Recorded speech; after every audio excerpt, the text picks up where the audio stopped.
দেখদিন বিছানায় শটান হয়ে শুয়ে যান, চক্ষুটা বন্ধ করেন, ভাবেন মরে গিয়েছেন। এই তো মালাকুল মাউত চলে এসে রুহটা নিয়ে গেল। আত্মীয় স্বজন চিৎকার চেঁচামেচি শুরু করে দিল, কান্নার রোল পড়ে গেল চারদিকে।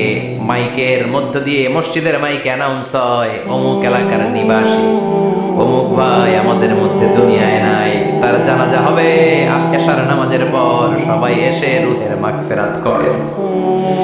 সবাই আপনারে দেখতে আসবে, কেঁদে কেঁদে লোকজন আপনারে কবর দিতে আসবে। চিল্লায় বলেন ঠিক কি না? কেঁদে কেঁদে সবাই আসবে, দেখার জন্য আসবে। ছেলেগুলো কাঁদবে, স্ত্রী কাঁদবে, বাবা মা কাঁদবে, বন্ধু বান্ধব কাঁদবে। আর ঘরের মধ্যে রাখা হবে না। এবার আপনাকে গোসল দেওয়ার পালা। চক্ষু বন্ধ করে চিন্তার দরকার আছে না নাই? কথা বলেন। হঠাৎ করে, হঠাৎ করে শুনবি একদিন আমার মৃত্যুর খবর। কেঁদে কেঁদে আসবে সবাই দিতে আমায় কবর, দিতে আমায় কবর। ঠিক কি না? একটু চোখটা বন্ধ করে ভাবেন, আপনাকে গোসল দেয়া হবে, জামাগুলো খোলা হবে। এত টাকা দিয়ে যে দামি গোসলখানা টাইলস লাগিয়ে ঘরে বানালেন, আপনার শেষ গোসলটা কি ওই দামি গোসলখানায় হবে? লাশ যেখানে ধোয়া হয় ওই জায়গায় ধোয়া হবে। আপনাকে কাফন পরানো হবে। আপনার কলিজার টুকরা ছোট বাচ্চাটারে বলা হবে, আব্বু দেখে যাও তোমার বাবারে শেষবারের মতো দেখো। আপনার বাবা মা শেষবারের মতো একটা নজর দিয়ে আপনার চেহারাটা দেখে নিবে। বন্ধু বান্ধবরা শেষবারের মতো একবার আপনারে দেখে নিবে। জানাজার জায়গায় নেওয়া হবে। হবে না এই ঘটনাটা আমাদের? হ্যাঁ, হবে কিনা? হাজার হাজার মানুষ শেষ বিদায় দেওয়ার জন্য আসবে। চারটা তাকবীর দিয়ে ইমাম নামাজ শুরু করবে। আল্লাহু আকবার, আল্লাহু আকবার, আল্লাহু আকবার, আল্লাহু আকবার বলে নামাজ শুরু করবে। নামাজ শেষ। এবার পালকিতে করে কবরে যাওয়ার পালা। যেতেই হবে, যেতেই হবে। পালকিতে করে লোকজন নিতে শুরু করবে। কবরস্থানের ওই জায়গায় যেখানে মানুষ বছরে মানুষ না মরলে যায় না, ওই গহীন নিঝুম কবরস্থানে ঢুকানো হবে। পালঙ্ক থেকে নামিয়ে আপনার জন্য করে রাখা আগ থেকে কবরটার মধ্যে শুইয়ে দেওয়া হবে। উপরে বাঁশ দিয়ে ছাউনি। শেষবারের মতো সবাই দেখে বাঁশের ছাউনির উপরে মাটি চাপা দিবে। ঠিক কিনা? চলে যাবে সবাই, কেউ নাই, অন্ধকার, শুধু অন্ধকার। এই অন্ধকার যেন শেষ হতে চায়। এই ঘটনা ঘটবে না আমাদের? কথা বলেন, ঘটবে কিনা? এজন্য মরার আগে এগুলো চিন্তার দরকার আছে না নাই? মরার আগে আরেকবার মরার দরকার আছে না নাই? এজন্য রব্বুল আলামিন বলেন, বাল তুসিরুনাল হায়াতাদ দুনিয়া ওয়াল আখিরাতু খায়রুন ওয়া আবকা। এই দুনিয়ার জীবনটাকে তোমরা আসল জীবন মনে করো, এটা আসল জীবন নয়। আসল জীবন হলো কবরের জীবন। চিল্লায় বলেন ঠিক কিনা? আল্লাহ তোমার এই দুনিয়ায়, আল্লাহ তোমার এই দুনিয়ায় কেউ আসে কেউ চলে যায়, তবু তোমার ভয়ে কারো কাঁদে না হৃদয়। এই দুনিয়াতে আমার বদলে গেল মন।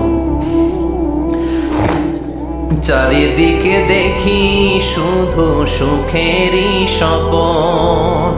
ভাবলো না মন আল্লাহ ছাড়া,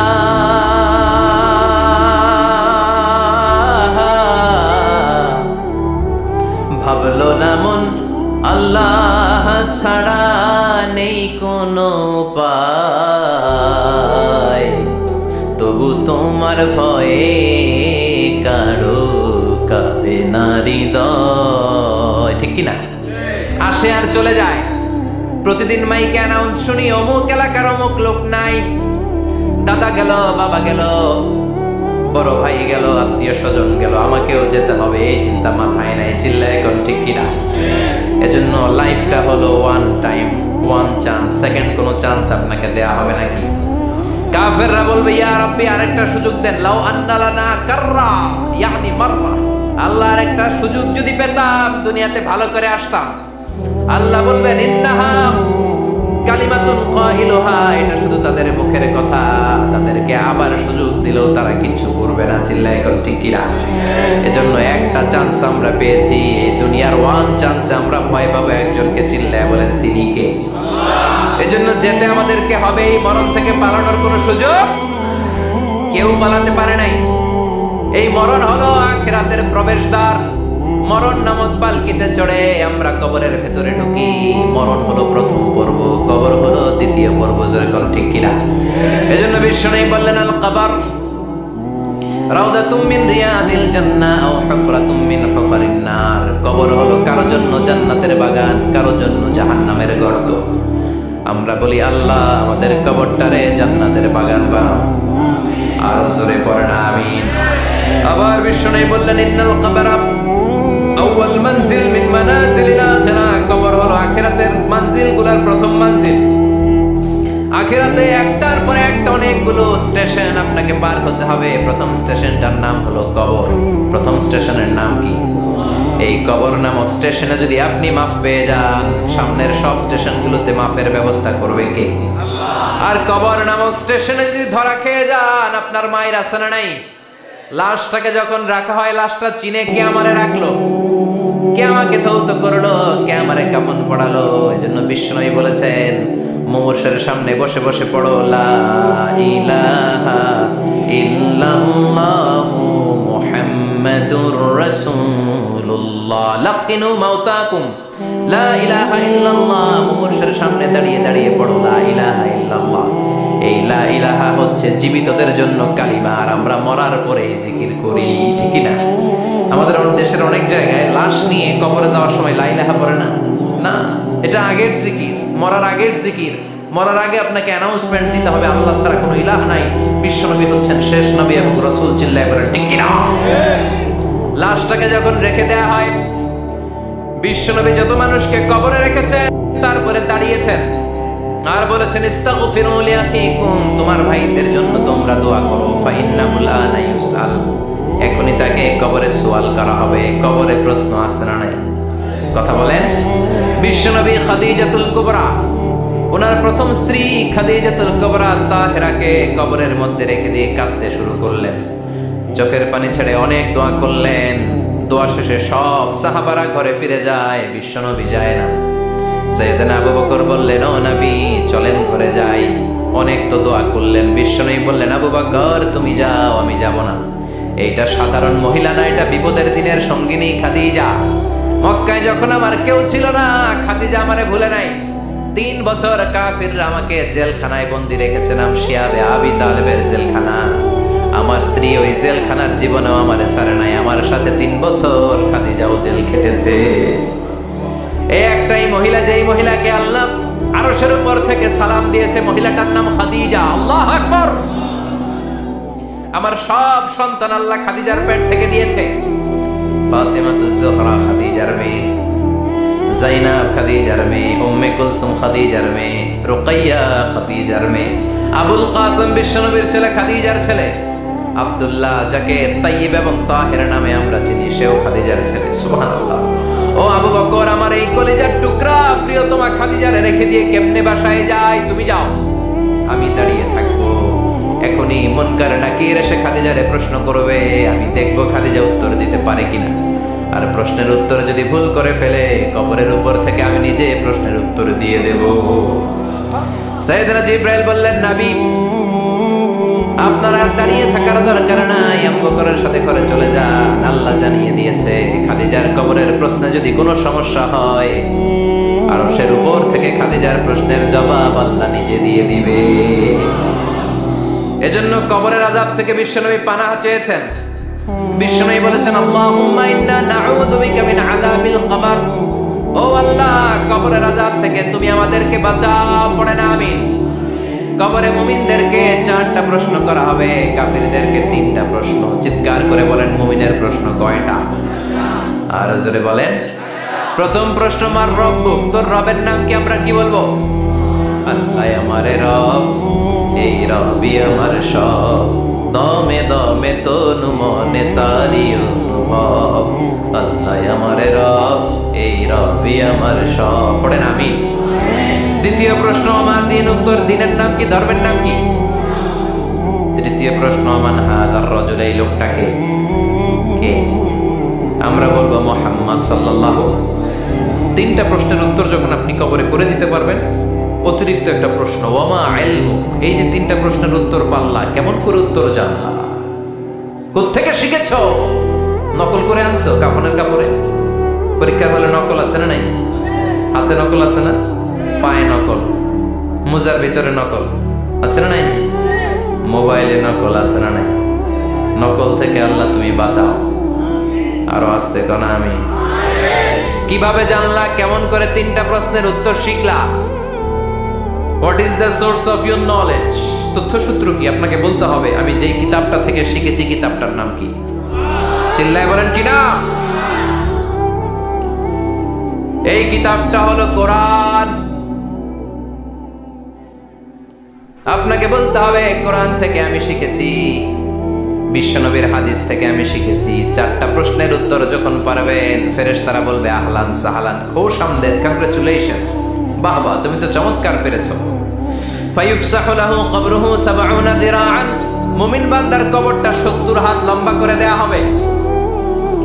ইফতাহু লাহু বাবুন ইলাল জান্নাহ, জান্নাতের দিকে তার কবর থেকে একটা দরজা বানিয়ে দেয়া হবে। জান্নাতের সুঘ্রাণ ঠান্ডা বাতাস এসে তার কবরের ভিতরে ঢুকতে শুরু করবে। ইলবাসু লিবাস মিন আহলিল জান্নাত, জান্নাতীদের পোশাক তার গায়ের মধ্যে পরিয়ে দেয়া হবে। আল্লাহু আকবার। আর বলা হবে নাম কানাউমিল আরুস, বাসর রাতে বর যেমনি কনেকে নিয়ে ঘুমিয়ে যায়, তুমিও একটা ঘুম দাও। আলহামদুলিল্লাহ পড়ে মুমিন বান্দা আনন্দের একটা ঘুম দিবে। ইসরাফিলের সিংগার আওয়াজ ছাড়া পৃথিবীর কোনো কিছুই তার আগে ঘুম ভাঙতে পারবে না। আল্লাহ আমরাও যেন সেদিন কবর একটা মজার ঘুম দিতে পারি, তুমি তৌফিক দাও। জোরে বলেন আমিন। এবার বামপন্থী নাস্তিক আর কাফেরদের পালা, ইসলাম বিদ্বেষীদের পালা, আলেম ওলামাদের শত্রুদের পালা, ইসলামকে যারা বিজয়ী শক্তি হিসেবে মানতে পারে নাই তাদের পালা। চিল্লায় এখন ঠিক কিনা? ওদেরকেও একই প্রশ্ন, রব কে? ওরা বলবে আমি জানি না। আমাদের উত্তর আল্লাহ। ওরা বলবে আমি কিচ্ছু জানি না, আমি সব ভুলে গেছি, আমার মাফ করে দেন, আমি কিছুই জানি না। তবে আমি ইসলাম বিরোধীদের সাথে চলতাম, যারা ইসলাম রে পাশ দিত আমি তাদের সাথে স্লোগান দিতাম। এরকম ডাকাইত আছে না নাই? দ্বিতীয় প্রশ্ন, আমার দিন, তোমার ধর্মের নাম কি?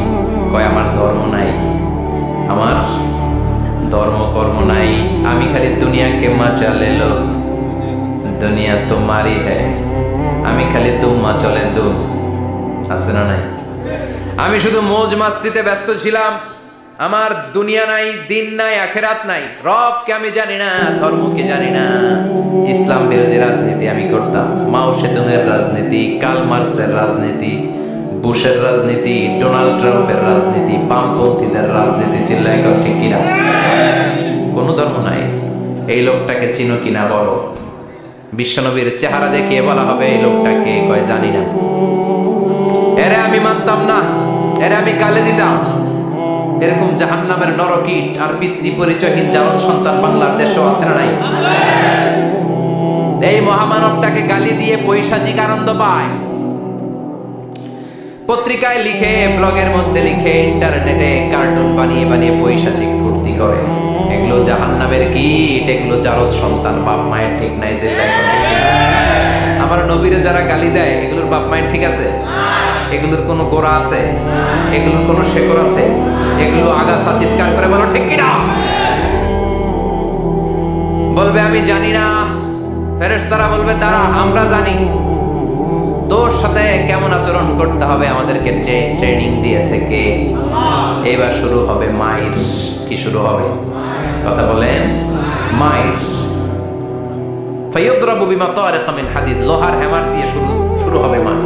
এক একটা হ্যামারের বাড়িতে মাথাটা ফেটে চূর্ণ বিচূর্ণ হয়ে যাবে, দেহটা জমিনের ভেতরে 70 গজ ডুবে যাবে, দেবে যাবে, ওর চিৎকারে কবরস্থানটাও থারথার করে কাঁপবে। আবার জমিনকে বলা হবে ইলতাইমি, চাপা দে। জমিনে ঢুকে যাওয়ার পরে জমিনের এই পাশ থেকে একটা চাপা, মাটি চাপা, বাম দিক থেকে মাটি চাপা, দুই চাপায় ডান দিকের পাজর বায়ে চলে যাবে, বাম দিকের পাজর ডানে চলে আসবে, ওর চিৎকারে কবরস্থানটা থারথার করে কাঁপবে। আল্লাহ, এই ধরনের পরিস্থিতি থেকে তুমি আমাদেরকে বাঁচাও। আরো চিৎকার করে বলে না আমি। এজন্য কবরের এই প্রস্তুতি নেওয়ার দরকার আছে না নাই? কোরআনের পক্ষে থাকার দরকার আছে না নাই? ইসলামের পক্ষে থাকার দরকার আছে না নাই?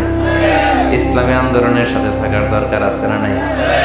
ইসলামের বিজয় চাওয়ার দরকার আছে না নাই? যে লোক ইসলামের বিজয় চায় না, যে লোক চায় না ইসলাম দিয়ে দেশ শাসিত হোক, যে লোক চায় না কোরআনটা সংসদ ভবনে নেতৃত্ব দেয়, তার অন্তরে ঈমান থাকতে পারে নাকি? চিল্লায় বলেন পারে? যে ঈমান প্রয়োজনে জ্বলে ওঠে না, যে ঈমান সত্যের কথা বলে না,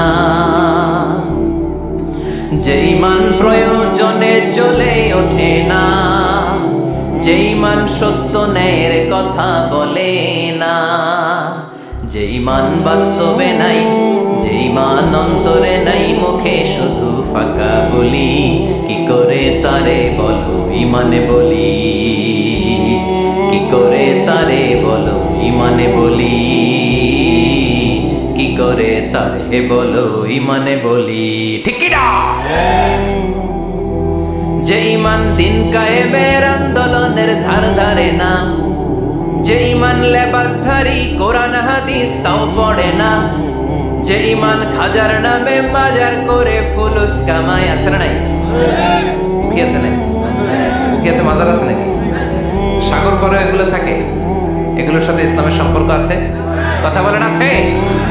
যে ঈমান খাজার নামে বাজার করে ফুলুস কামায়, যে ঈমান শিরকিয়াতের আমল করে ভীত না হয়, যে ঈমান বাস্তবে নাই, যে ঈমান ময়দানে নাই, মুখে শুধু কথার কলি, কি করে তারে বলো ঈমানে বলি, কি করে তারে বলো ঈমানে বলি, কি করে তারে বলো ঈমানে বলি। চিল্লায় বলেন ঠিক কি না? এজন্য ঈমানের দাবি হচ্ছে অন্যায়কে প্রতিরোধ করতে হবে, হকের পক্ষে থাকতে হবে। কোরআনের রাজনীতি নিজ চোখে দেখে ইসলামকে সংসদ ভবনের উপরে কালিমার পতাকা পতপত করে দেখার স্বপ্ন অন্তরে থাকতে হবে। চিল্লায় কর ঠিক কিনা? এটাই তো মুমিন, যে ইসলামকে বিজয়ী শক্তি হিসেবে দেখতে চায়, যে কোরআনের আইন চায়, যে কোরআনের রাজ চায়। চিল্লায় বলেন ঠিক কিনা? এজন্য আমরা আল্লাহর কাছে কামনা করি, আল্লাহ তুমি আমাদেরকে ঈমানের মৃত্যু দাও, তুমি আমাদেরকে কবরের সব প্রশ্নগুলো সহজ করে দাও। পড়ে না আমি? আরো জোরে পড়ে না আমি? এজন্য আল্লাহ বললেন বাল তুসিরুনাল হায়াতাদ দুনিয়া ওয়াল আখিরাতু খায়রুন ওয়া আবাকা। ও আমার গোলাম, দুনিয়ার এই জীবনটাকে তোমরা আসল জীবন মনে করো, এই জীবন কিন্তু আসল জীবন না। আসল জীবন হলো আখিরাতের জীবন। কোন ঠিক কিনা? এই জন্য মৃত্যু থেকে যতই পালাও, পালিয়ে বেঁচে থাকতে পারবা নাকি? পারা যাবে? চিল্লায় বলেন। কোন নবীরা পারছে? আদম আলাইহিস সালাম মৃত্যু থেকে বেঁচে গেছে না? মরছে? কথা বলেন না। উনি পৃথিবীর একমাত্র মানুষ যিনি জানতেন যে উনি কতদিন বাঁচবেন। সুবহানাল্লাহ পড়েন। উনি জানতেন উনি কতদিন বাঁচবেন। কেন আল্লাহ জানালেন? এর কারণ মৃত্যু কি এটা উনি জানেই না, কেমনে মরে দেখেই নাই, কষ্ট কি জানে না। আমরা আমাদের দাদাকে মরতে দেখেছি, বাবাকে মরতে দেখেছি, মামাকে মরতে দেখেছি, মরণের কত কষ্ট আমরা দেখি। এজন্য ভয় আছে না নাই? আদম আলাইহিস সালামের দাদা আছে নাকি? বাবা, মামা, খালু, শালা আছে নাই? এজন্য মৃত্যু যে কেমন এটা উনি জানতেন না। এজন্য আল্লাহ জানিয়ে দিলেন, আদম পৃথিবীতে তুমি 1000 বছর বাঁচবে। আলফু সানা। লাম্মা খালাকাল্লাহু আদামা ওয়া কানা তুলুহু 60 যিরাআন। বুখারীর বর্ণনা আছে, আদম আলাইহিস সালামকে বানানোর পরে আল্লাহ 60 হাত লম্বা বানালেন। কয় হাত? জোরে বলেন। 60 হাত লম্বা। এরপরে ওনার ঔরসে পৃথিবীতে যত নারী আসবে, পুরুষ আসবে রূহের জগতে, সবগুলো রূহকে বসিয়ে দিলেন বৈঠকে। সুবহানাল্লাহ। বিশাল কনফারেন্স রুম। আমরাও ছিলাম না? আমাদের রুহটাও ছিল। সাইয়েদনা আদম বললেন, আল্লাহ এরা কারা? আল্লাহ বললেন, আদম এগুলো সব তোমার সন্তান। সাইয়েদনা আদম অবাক দৃষ্টিতে, অপলক নয়নে নিজের সন্তানদের রূহগুলো দেখতেছিলেন। দেখতে দেখতে হঠাৎ একটা রূহকে ভালো লেগে গেল। বললেন, আল্লাহ এটা কার রূহ? আল্লাহ বললেন, এটা দাউদ আলাইহিস সালামের রূহ। পড়েন সুবহানাল্লাহ। আল্লাহ এটাকে দেখতে বড় ভালো লাগে, কার রূহ? এটা তোমার ছেলে নবী হবে, নবী দাউদের রূহ। কাম উমরু, আল্লাহ দুনিয়াতে সে কয়দিন বাঁচবে?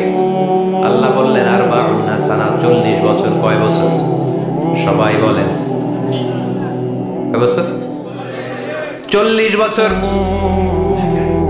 সাইয়েদনা আদম বললেন, মাবুদ আমার এত সুন্দর কলিজার টুকরা সন্তান দাউদ আলাইহিস সালামকে দুনিয়াতে মাত্র 40 বছর আপনি কেন দিলেন? আল্লাহ, প্রথম মানুষ এবং নবী হিসেবে আপনার কাছে ফরিয়াদ করি, আমার ছেলে দাউদের বয়স বাড়ায়া দেন। আল্লাহ কয় না, আরে কত কুতিবা, এটা লেখা হয়ে গেছে। রুফিআতিল আকলাম ওয়া জাফফাতিস সুহুফ, লিখে ফেলছি, কলম শুকায় গেছে, কালি শুকায় গেছে, এটা চেঞ্জ করা যাবে? সাইয়েদনা আদম বললেন, আল্লাহ আমি বাঁচবো কয় বছর? কয় তুমি থাকবা কয় বছর? আলফুসানা, 1000 বছর। মনে আছে? আল্লাহ আমার 1000 বছরের দরকার নাই, আমি আমার 1000 বছর থেকে 60 বছর আমার ছেলে দাউদরে আমি দিয়ে দিলাম। আদম আলাইহিস সালামের 1000 বছর থেকে 60 বছর যদি দান করে দেয়, ওনার আর কত রইল? 940।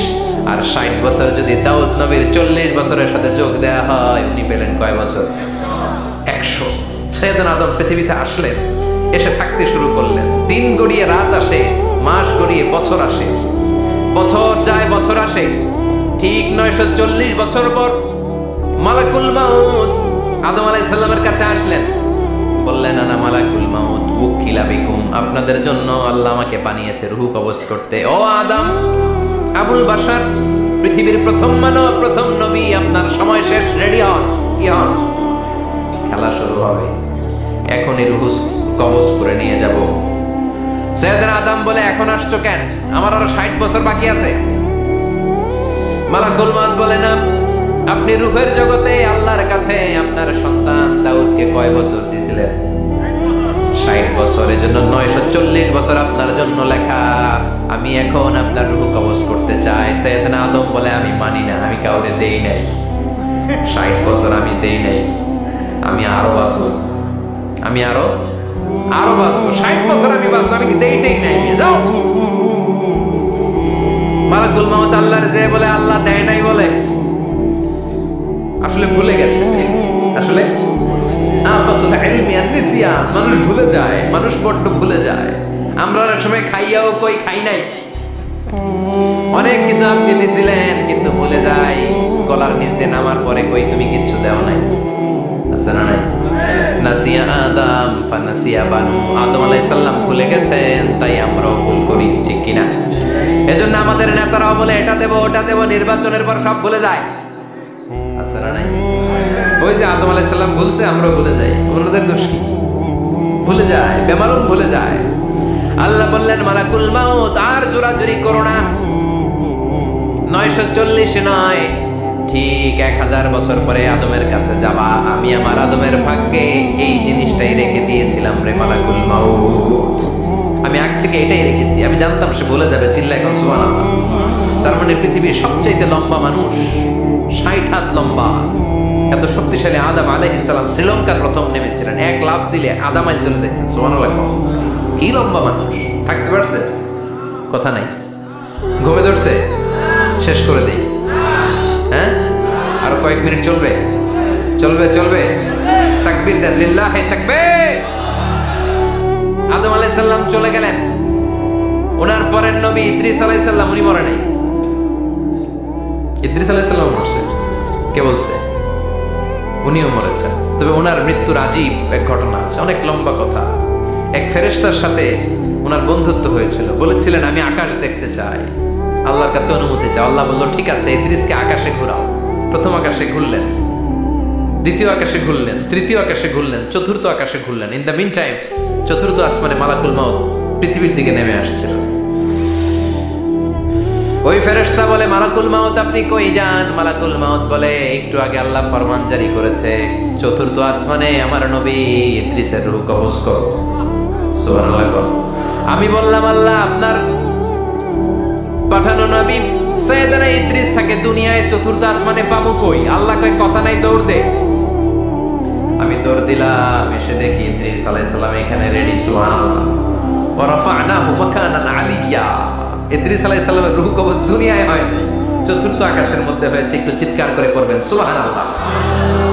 এরপরে সুলাইমান আলাইহিস সালাম, উনি তো মরে নাই, মরছে। উনি জিন চালাইতো, উনিও মরবে।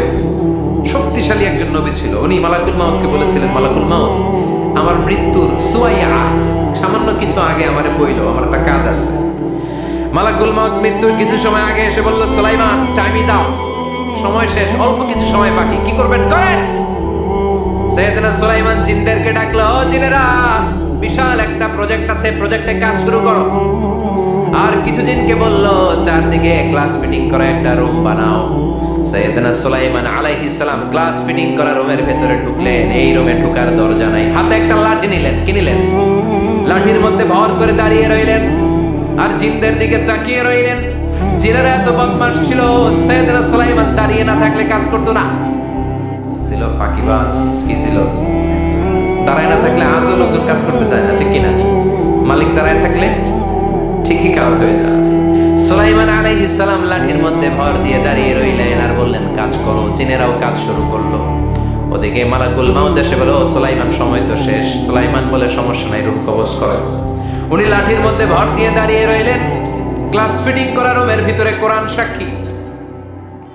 মালাকুল মাউত ওইভাবে লাঠিতে ভর দেওয়া অবস্থায়, দাঁড়ানো অবস্থায় সাইয়েদনা সুলাইমান আলাইহিস সালামের রূহ কবজ করে নিলেন।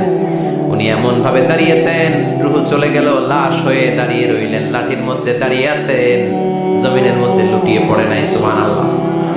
জিনগুলো দূর থেকে ভাবতো বস তো দাঁড়ায় আছে। কে দাঁড়ায় আছে? জিনেরা মনে করছে বস দাঁড়ায় আছে, কাজ করতে হবে। করতে করতে পুরো প্রজেক্টের কাজ শেষ। ইন দ্য মিন টাইম ঝিঝি পোকা, উই পোকা, যেই পোকা কাঠ খেয়ে ফেলে, এই কাঠ খাওয়ার পোকা সুলাইমান আলাইহিস সালাম লাঠির ভেতরে ঢুকে লাঠিও খেয়ে ফেলেছে। সাইয়েদনা সুলাইমান আলাইহিস সালাম ধপাস করে জমিনে পড়েছে। আর জিনেরা কয়, হায় হায়, খালি খালি কাম করছে এতদিন। সুবহানাল্লাহ কইবেন না? সুলাইমান আলাইহিস সালাম বাঁচতে পারেন, চলে গেলেন। মুসা আলাইহিস সালাম মরছে, উনি মরবে কেন? উনি তো খালি মার মরছে। এক থাপ্পড়ে ফেরাউনের বাবুর্চি নাই। মুখের আগে হাত চলতে কয়েকজন, এর মধ্যে মুসা আলাইহিস সালাম আছে না নাই? মালাকুল মাউত মানুষের আকৃতিতে অনুমতি না নিয়ে ঘরের ভেতরে ঢুকে গেল।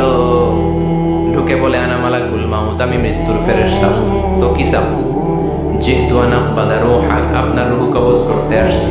কিন্তু মুসা আলাইহিস সালাম দেখতেছেন দিব্য একজন মানুষ, কি দেখে? আবার সালাম দেয় নাই, অনুমতি নিয়েও ঢুকে নাই। অমিয়া, অনুমতি নিয়ে ঘরে ঢোকার দরকার আছে না নাই? মুসা আলাইহিস সালামের মেজাজ বড় গরম। উনি বললেন, কি করবি? কয়, আপনারে মারবো। কয়, এদিকে আয়। মালাকুল মাউত মনে মনে ভাবে, এতদিন সব মানুষগুলো আমারে দেখলে দিত দৌড়, আজকে মনে হয় আমারে দিতে হবে দৌড়। এক পা গায়ে দুই পা পেছায় সাহস করে সামনে গেলেন। আবার মুসা আলাইহিস সালাম দিলেন এরকম থাপ্পড়। ফাসাক্কাহু ফাফাকু আইনা, বুখারীর বর্ণনা, এক থাপ্পড়ে চোখ নাই। ঠিকই মালাকুল মাউত দৌড়, এক দৌড়ে আল্লাহর কাছে। আল্লাহ বললেন, রাখো। এটা মুসা আলাইহিস সালাম, তার মেজাজ বড্ড গরম, আমাকে কথা বলতে হবে। আল্লাহ বললেন, মুসা, বুখারীর বর্ণনা, গরুর পিঠের উপর হাত রেখে দাও। রাখা হলো। তোমার হাতের নিচে গরুর যত পশম, প্রত্যেক পশমের বিনিময়ে এক এক বছর করে হায়াত বাড়িয়ে দিলাম। মুসা আলাইহিস সালাম অনেক চালাক নবী। উনি বললেন, আল্লাহ, আমার হাতের নিচে যদি গরুর 2000 পশম থাকে, তার মানে 2000 বছর হায়াত বাড়িয়ে দিলেন। কিন্তু এক্সট্রা হায়াত যখন শেষ হয়ে যাবে, এরপরে কি হবে? আগে ওইটা বলেন। আল্লাহ বললেন, সুমাল মাউত, তারপরে তো মুসা মরতেই হবে, আসতেই হবে। সাইয়েদনা মুসা আলাইহিস সালাম বললেন, ফাল আনা, তাহলে আর দেরির দরকার নাই, এখনই আমি আপনার কাছে চলে যেতে চাই। মালাকুল মাউত মুসা আলাইহিস সালামের রূহ নিয়ে উড়াল দিলেন। সুবহানাল্লাহ। বুঝতে পারছেন? বিশ্বনবী মরে নাই, উনি ইন্তেকাল করেছেন। চিল্লায় এখন, ঠিক কিনা? ইন্তেকালের আগে বিশ্বনবী প্রচন্ড অসুস্থ হলেন। মা আয়েশারে ডেকে বললেন, আয়েশা, মনে হয় আমি বাঁচবো না। ওই যে খায়বার বিজয়ের দিন, খায়বার দুর্গ বিজয় করার পরে ইহুদি মহিলা আমার দাওয়াত দিয়েছিল। ওই দাওয়াত খেতে যাওয়ার পরে গোশতের মধ্যে বিষ মাখানো হয়েছিল রে আয়েশা। ওই বিষ মাখানো খাসির গোশত খেয়ে যে ব্যথা আমার পেটে উঠেছিল, আজ আবার সেই ব্যথা উঠেছে। বিশ্ব নবী ওই বিষ খাওয়ানো গোশতের কারণে ইন্তেকাল করেছেন। তার মানে বিশ্ব নবী শাহীদ। জামা আল্লাহু বাইনান নবুওয়া ওয়াশ শাহাদা। আল্লাহ বিশ্ব নবীকে শুধু নবী বানায় নাই, শহীদ হিসেবে কবুল করেছেন। সুবহানাল্লাহ বলবেন না? প্রচন্ড অসুস্থ, উনি ছাড়া মসজিদে নববীতে কেউ ইমামতি করার সাহস পায় না। বিশ্বনবী বললেন, আবু বকর তুমি যাও। আবু বকরও যায় না। বিশ্বনবী বললেন, পানি আনো। বিশ্বনবী পানি দিয়ে ওযু করলেন। ওযু করে কয়েকজন সাহাবীকে ধরে উঠতে চাইলেন, আবার ধপাস করে বেহুশ হয়ে পড়লেন। বিশ্বনবী উঠতে পারে না। আবার বললেন, ঠান্ডা পানি আনো। পানির ভেতরে বিশ্বনবী 2 হাত ঢুকিয়ে দিয়ে ঠান্ডা ভিজা হাত দিয়ে চেহারার মধ্যে মাসে করলেন আর বললেন, ইন্নালিল মাউতি লা সাকারাত। হায়রে মৃত্যুর কি যন্ত্রণা, হায়রে মৃত্যুর যে কি কষ্ট। ও মিয়া, বিশ্বনবী যদি মৃত্যুর কষ্টে কাতরায়, আমাদের অবস্থা কি? আমাদের নসিবে কি আছে? আল্লাহ তুমি বাঁচাও, পড়ে না আমি। বিশ্বনবী কাঁদছেন, সাহাবারা একের পর এক দেখতে আসে। কান্নার রোল পড়ে গেল চারদিকে। বিশ্বনবীর কলিজার টুকরা নয়নের পুটুলি সাইয়্যিদাতুনা ফাতিমা বিশ্বনবীর কান্না সহ্য করতে পারে না। বিশ্বনবীকে ধরে মা ফাতিমা, সাইয়্যিদাতুনা ফাতিমা বিলাপ করা শুরু করে দিলেন, চিৎকার দিয়ে কান্নাকাটি শুরু করে দিলেন আর বললেন, ওয়া কুরবাবা, ওয়া কুরবাবা, হায় হায় আমার বাবার কি কষ্ট, আমার বাবার কি কষ্ট হচ্ছে। বিশ্বনবী বললেন, ফাতেমা তুমি কেঁদো না, আমার কষ্ট আজকের পরে আর থাকবে না। আজকে তোর বাবার সব কষ্ট বন্ধ হয়ে যাবে। কি যেন কানে কানে বললেন, ফাতেমা আরো কেঁদে দিল। আবার কানে কানে কি যেন বললেন, ফাতেমা হেসে দিল। বিশ্বনবীর ইন্তেকালের অনেক পর মা আয়েশার কাছে ফাতেমা বললেন, আমি যখন প্রথমে কেঁদেছিলাম আব্বা বলেছিল আমি আর বাঁচব না রে ফাতেমা। আবার কানে কানে একটা কথা বলার পরে হেসেছিলাম, আব্বা বলেছিল আমার পরে আমার পরিবার বর্গের মধ্য থেকে সর্বপ্রথম তোমার সাথে আমার দেখা হয়ে যাবে রে ফাতেমা। অল্প কয়েক মাসের ব্যবধানে সাইয়্যিদাতুনা ফাতেমা উনিও ইন্তেকাল করলেন। বিশ্বনবী শোয়া থেকে উঠতে পারে না।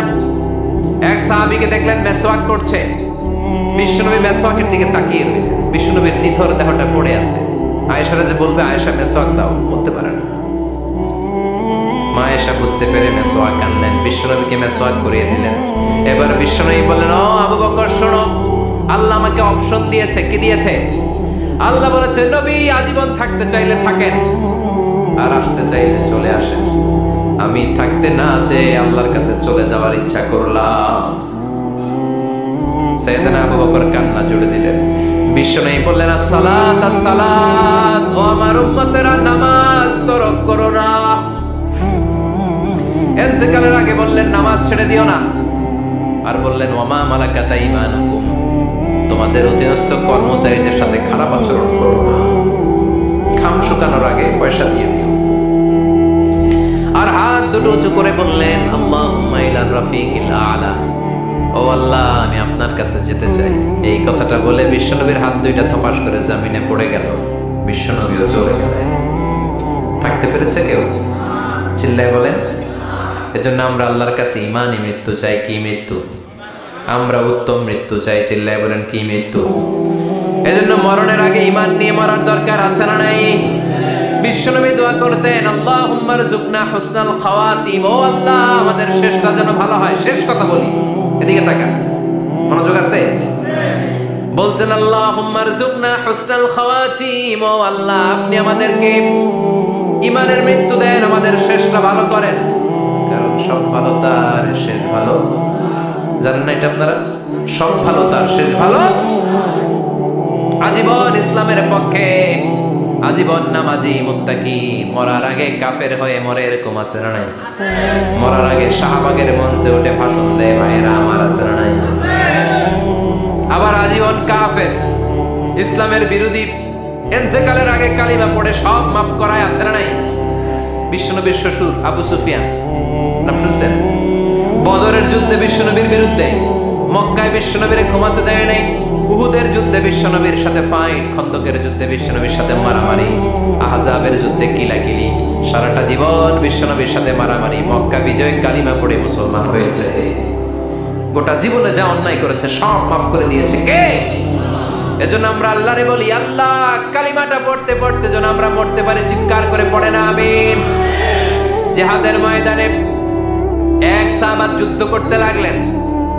বুখারীর বর্ণনা, যুদ্ধ করতে করতে কাফেরদেরকে মারতে মারতে, হাদিসের ভাষ্য লা ফাযা ওয়ালা শাযা ইল্লা ইয়াদরিবুহা বিসাইফি, তার সামনে যত কাফের আসে সে কচুকাটা করে।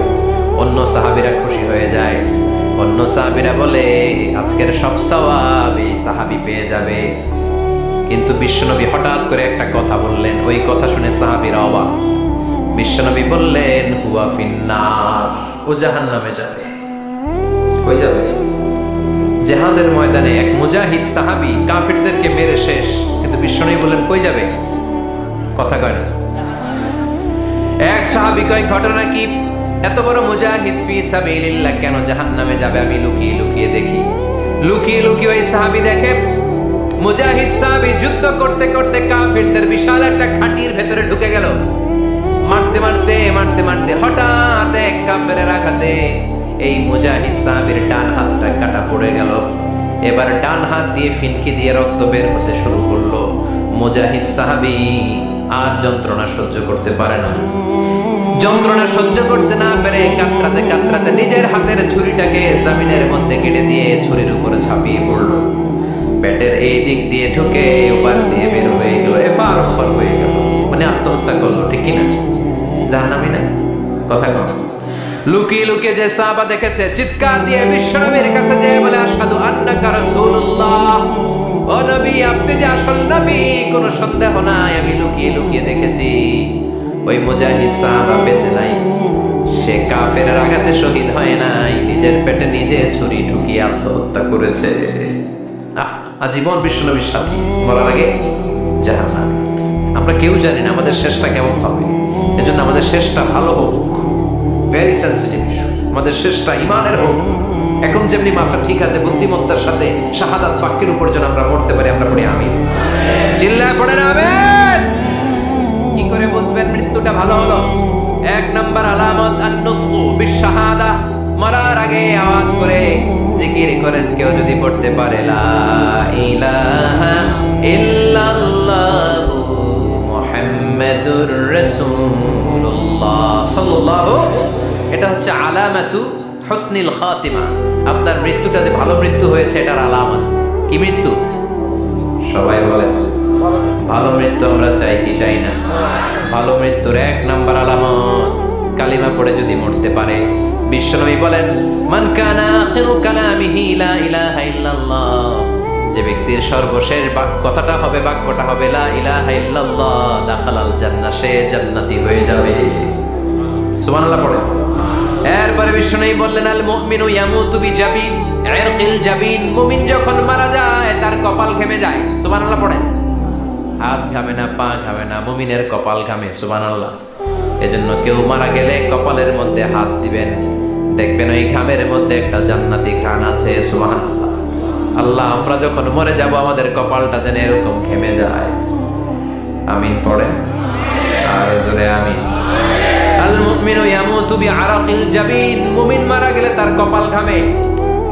কপাল ঘামলে বুঝতে হবে এটা ভালো মৃত্যু, ইমানি মৃত্যু। চিল্লায় বলেন ঠিক কিনা?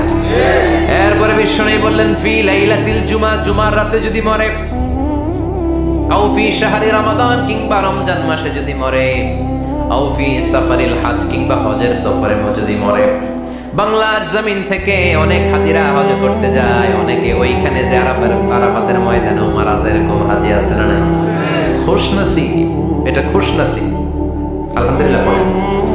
এরপরে বিশ্বনবী বললেন মাউতুশ শাহাদা, আল্লাহর রাস্তায় জিহাদ করে কালেমার বাণীকে উপরে তুলে ধরার জন্য কেউ যদি শাহাদাতের বাণী, শাহাদাতের পেয়ালা পান করে, শাহাদাতের মৃত্যুর চাইতে ভালো মৃত্যু আর হতে পারে? শাহাদাতের মৃত্যুর চাইতে শ্রেষ্ঠ মৃত্যু আছে নাকি? কথা বলেন। আমরা শহীদ হতে চাই কি চাই না? আমাকে শহীদ করে ওই মিছিলে শামিল করে নিও, আমাকে শহীদ করে সেই মিছিলে শামিল করে নিও, যে মিছিলের নেতা আমি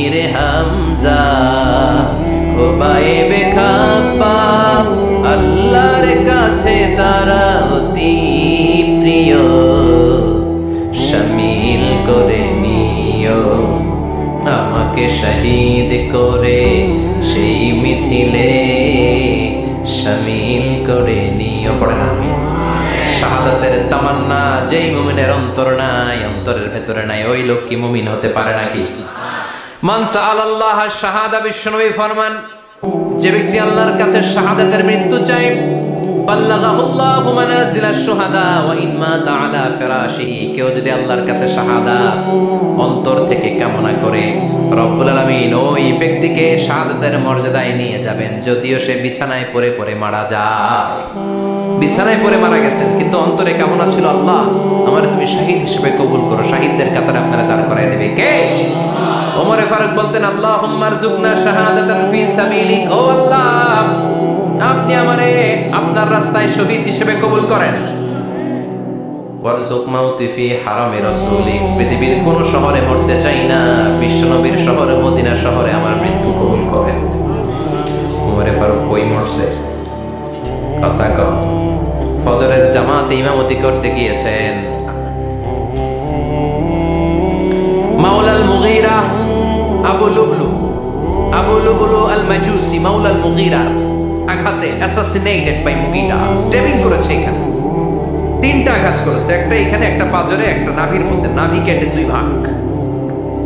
ওনাকে খাবার দেয়া হলো নাবিজ, দুধ মাখানো নাবিজ, ওই নাবিজের দুধ নাভি দিয়ে বের হয়ে যায়। উনি বললেন, কে মেরেছে আমাকে? বলল, অগ্নি উপাসক। শুকরিয়া করে বললেন, আল্লাহ আমারে কোনো মুসলিম মারে নাই, কোনো মুমিন মারে নাই। উনি বেহুশ ছিলেন, হুশ ফিরে সবাইরে বললেন, আসল্লান নাস, ফজরের যেই নামাজটা আমার ইমামতিতে শুরু হয়েছে, 1 রাকাতের পর আমাকে মারা হলো, এবার আমাকে বলো আমার নেতৃত্বে যে নামাজটা শুরু হয়েছে, নামাজটা ঠিক মতো হয়েছে কিনা। সুবহানাল্লাহ। আমারে কে মারলো? কে তোমাদের খলিফা হবে? কি হবে আমার আব্দুর রহমানের আব্দুল্লাহ? এগুলো নাই, প্রথম কথা ছিল মানুষরা নামাজটা পড়েছে কিনা। সুবহানাল্লাহ। এজন্য শাহাদাতের তামান্না সবচেয়ে বড় তামান্না, চিল্লায় বলেন ঠিক কিনা। এরপর বিশ্বনবী বললেন, মুরাবিতান ফি সাবিলিল্লাহ, মুসলিম রাষ্ট্রের পাহারা দেয় যারা, বর্ডার গার্ড। আমাদের দেশের বর্ডার গার্ডের কি বলে? আগে বিডিআর ছিল, এখন বিজিবি। আমার বিজিবির ভাইয়েরা না খেয়ে না পড়ে শীতের রাতে দেশ পাহারা দেয়, বিএসএফ এর গুলিতে যদি মারা যায় এটা শহীদ। সুবহানাল্লাহ। এর চেয়ে শ্রেষ্ঠ মৃত্যু আর হতে পারে? এরপরে আল মাউতু আলা আমালিন সালেহ, কোন ভালো কাজের উপর মরণ। নামাজে সেজদা দিয়েছে, সেজদা অবস্থায় অনেকে চলে যায়, এরকম আছে না নাই? তাহাজ্জুদের যায় নামাজে মরণ দিও প্রভু আমায়, একামতে দিনের কাজে কবুল করে নিও আমায়। পড়েন আমিন। তাহাজ্জুদের যায় নামাজে যেন আমাদের মরণ হয়, পড়েন আমিন। রোজা অবস্থায় মারা যাওয়া, নেক আমল অবস্থায় মারা যাওয়া, এগুলো হচ্ছে আলামাত হুসনিল খাতিমা। আপনার শেষটা, বিদায়টা, মৃত্যুটা যে ভালো হয়েছে তার আলামত। আল্লাহ এই যে কথাগুলো বললাম, শ্রেষ্ঠ শ্রেষ্ঠ মৃত্যু, আমাদের মৃত্যুগুলো ওইরকম করে দিও। চিৎকার করে পড়ে না, আওয়াজ করে পড়ে না আমিন। এবার আলামাত সুইল খাতিমা, কিছু মৃত্যুর আলামত আছে, এটাই প্রমাণ করে এটা ভালো মৃত্যু নয়, এরকম আলামত আছে না নাই? 1 নম্বরে হলো আল ইন্তিহার, আত্মহত্যার মৃত্যু। সমাজে আছে না নাই? মুখিয়াতে তো নাই না? এদিকেও মরে, কি জন্য? কেন মরে? হ্যাঁ, বয়ফ্রেন্ড গালি দিয়েছে এজন্য? হ্যাঁ, মান ক্বাতালা নাফসাহু বিশাইইন উযযিবা বিহি ইয়াওমাল কিয়ামা, যে জিনিস দিয়ে যে যাকে মেরেছে, আত্মহত্যা করেছে, সুইসাইড করেছে, কিয়ামতের দিন ওই জিনিস দিয়েছে তাকে মারবে, এটাই হবে তার শাস্তি। ওড়না পেঁচিয়ে যারা আত্মহত্যা করলো, ওর শাস্তি ওড়না পেঁচানো। বিষ খেয়ে যারা মারা গেল, তার শাস্তি জাহান্নামের বিষ খাবে আর চিৎকার করবে। ছুরি ঢুকিয়ে যারা মারা গেল, জাহান্নামের আগুনে ঝলসানো ছুরি শুধু ঢুকাবে। আল্লাহ আত্মহত্যা থেকে বাংলাদেশে বাঁচাও, আমাদের ছেলে মেয়েগুলোরে বাঁচাও। চিৎকার দিয়ে বলেন আমিন। আত-তাআক্কুদ ফিল লিসান ফি লা ইলাহা ইল্লাল্লাহ, আজীবন কালেমা পড়ে নাই, আজীবন কালেমারে বাস দিয়েছে, এখন মরার সময় সবাই কয় কলমা পড়েন, কলমা পড়েন। এখন পড়তে চায় মাগার মুখ দিয়ে বাইর হয় না। আছে না নাই? এরকম টাকায় দুখিয়াতে নাই, কলমা পড়তে পারে না। আটকায় যায়, মরে গেছে। এই মৃত্যুটা কি ভালো কথা বলে? ফি হালাতি শুরব, অনেকে মদ খাইতে খাইতে মরে, আছে না নাই? জুলুম করতে করতে মরে, আছে না নাই? অন্যের জায়গা দখল করে মরে, এরকম আছে না নাই? ফি হালাতি ইরতিকাবিল কাবায়ের, যে কোনো কবিরা গুনাহ করা অবস্থায় যদি মারা যায় এটা খারাপ মৃত্যু, অপমৃত্যু, এটা জান্নাতি মৃত্যু নয়। চিৎকার করে বলেন ঠিক কি না? এরপর ফি সাহাদিল ওয়ালিদাইন, বিষ্ণুই বললেন কোন ছেলে যদি মারা যায় এমন অবস্থায় মা বাবা তার উপর রাগান্বিত, এটা ভালো মৃত্যু কথা বলেন? পৃথিবীর চেয়ে, গোটা পৃথিবীর বুকে মায়ের চেয়ে আপন কেউ আছে নাকি? এই মায়ের মনে কষ্ট দিয়ে ওই অবস্থায় যদি মারা যায় এই মৃত্যুটা অনেক খারাপ। চিল্লায় বলেন ঠিক কিনা? এজন্য মায়ের সাথে খারাপ আচরণ করবেন নাকি? কথা বলেন? যার মা নাই সে জানে মা না থাকার কি জ্বালা, ঠিক কিনা? যখন রাত্রি নিঝুম এই চোখে ঘুম, একলা শুধু ঘরে তোমায় মনে পড়ে মাগো, তোমায় মনে পড়ে। যখন রাত্রি নিঝুম এই চোখে ঘুম, একলা শুদ্ধ ঘরে তোমায় মনে পড়ে মাগো, তোমায় মনে পড়ে। এজন্য মায়ের দোয়া সবচেয়ে বড় দোয়া। মা রেগে আছে, মা বদদোয়া দিয়েছে, বাবা বদদোয়া দিয়েছে, বাবা আপনার উপর অসন্তুষ্ট, ওই অবস্থায় ছেলে মরলে এটা কি ভালো মৃত্যু? এরপরে স্বামী যদি নাখোশ থাকে স্ত্রীর উপর, স্বামী যদি স্ত্রীর উপর রেগে থাকে, অসন্তুষ্ট থাকে, ওই অবস্থায় স্ত্রী যদি মারা যায় এটাও খারাপ মৃত্যু। চিল্লায় বলেন এটাও খারাপ মৃত্যু। এরপরে লাউ ফারিহাল মুসলিমুনা বিমাউতি, কোন লোক মারা গেলে যদি এলাকার মুসলমানরা খুশি হয় এটা কি ভালো মৃত্যু নাকি? কোন লোক মারা গেলে এলাকার মুসলমানরা যদি আল্লাহর শুকরিয়া করে এটা কি ভালো মৃত্যু নাকি? আমরা কি ভালো মৃত্যু চাই নাকি খারাপ? আমরা শাহাদাতি মৃত্যু চাই, ঈমানের মৃত্যু চাই, পড়েন আমিন। এজন্য রব্বুল আলামিন বলেন বাল তুসিরুনাল হায়াতাদ দুনিয়া ওয়াল আখিরাতু খায়রুন ওয়া আবকা।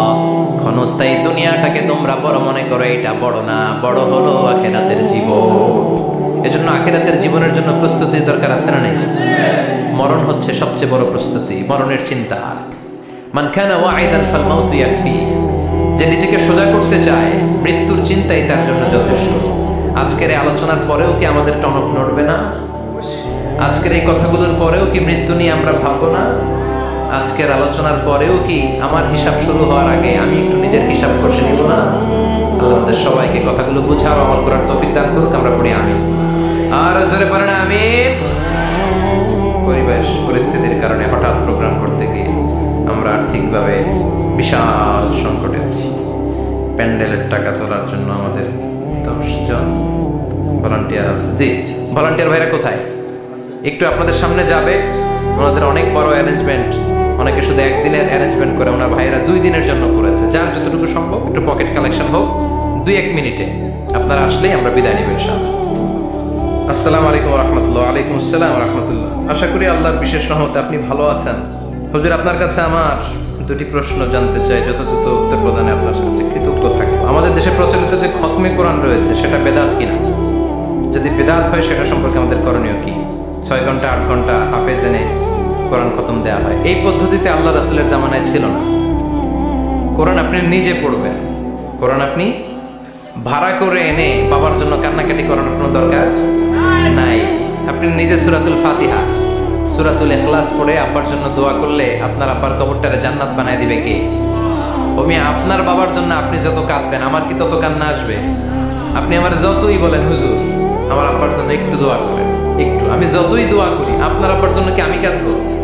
কথা বলেন, আমার আব্বার জন্য আমার কান্না আসবে, ঠিক কিনা? এজন্য সূরাতুল ফাতিহা পড়ে দোয়া করবেন, সূরাতুল ফাতিহা পড়ে আব্বার জন্য দোয়া করবেন। আচ্ছা, আপনারা একটু উত্তর দেন তো, বিষ্ণু ঈসা ইসলাম খাদিজাতুল কুবরার যে কথা আজকে আমরা শুনলাম, খাদিজাতুল কুবরাকে ভালো কি বেশি বাসতো না কম বাসতো? খাদিজাতুল কুবরার ইন্তেকালের পরে সাহাবাদেরকে নিয়ে কোরআন খতম হয়েছে? হয় নাই। ফাতেমাতুজ জোহরা উনি আগে মারা গিয়েছেন, সাইয়েদনা আলী ইন্তেকাল করেছেন পরে, হাসান হুসাইন বেঁচে ছিল। উনি কি ওনার আম্মার জন্য কোরআন খতম করেছে এইভাবে? না, প্রচলিত এই পদ্ধতিতে কোরআন খতম করা এটা সুন্নাহ নয়।